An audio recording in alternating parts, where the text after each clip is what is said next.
रस्त्यावरील खड्डे, विस्कळीत पाणीपुरवठा, महानगरपालिकेतील भ्रष्टाचार या विरोधात नाशिक महापालिकेसमोर टाळ मृदुंगाच्या गजरात आंदोलन. शहरातील खड्डेमय रस्ते, रखडलेली विकास कामे आणि विस्कळीत पाणीपुरवठ्याच्या निषेधार्थ राष्ट्रवादी काँग्रेस पार्टी ओबीसी सेलच्या वतीने राजीव गांधी भवनासमोर टाळ मृदुंगाच्या गजरात आंदोलन करण्यात आले.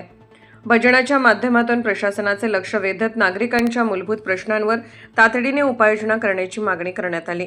रस्त्यावरील खड्ड्यांमुळे अपघात वाढत असून नागरिकांच्या जीवितास धोका निर्माण झाला आहे.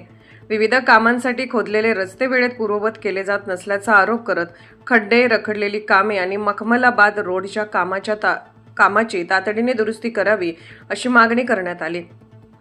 संबंधित अधिकारी व कंत्राटदारांची जबाबदारी निश्चित करून दोषींवर कारवाई करावी अशी मागणीही करण्यात आली. समर्थनगर, तुळजाभवानी नगर, अश्वमेध नगर परिसरातील कमी दाबाचा व अनियमित पाणीपुरवठा सुरळीत करून सकाळी 8 वाजण्यापूर्वी मुबलक पाणी द्यावे, तसेच गरजेनुसार दिवसातून 2 वेळा पाणीपुरवठा करावा अशी मागणी करण्यात आली.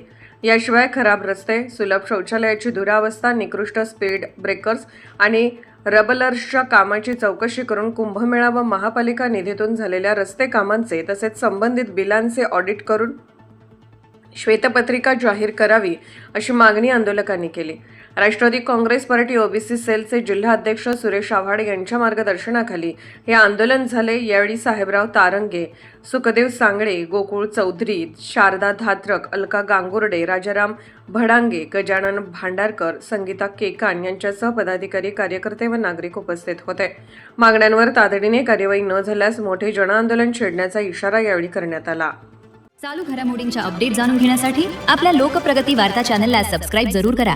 बेल आयकॉनवर क्लिक करा आणि रहा अपडेट.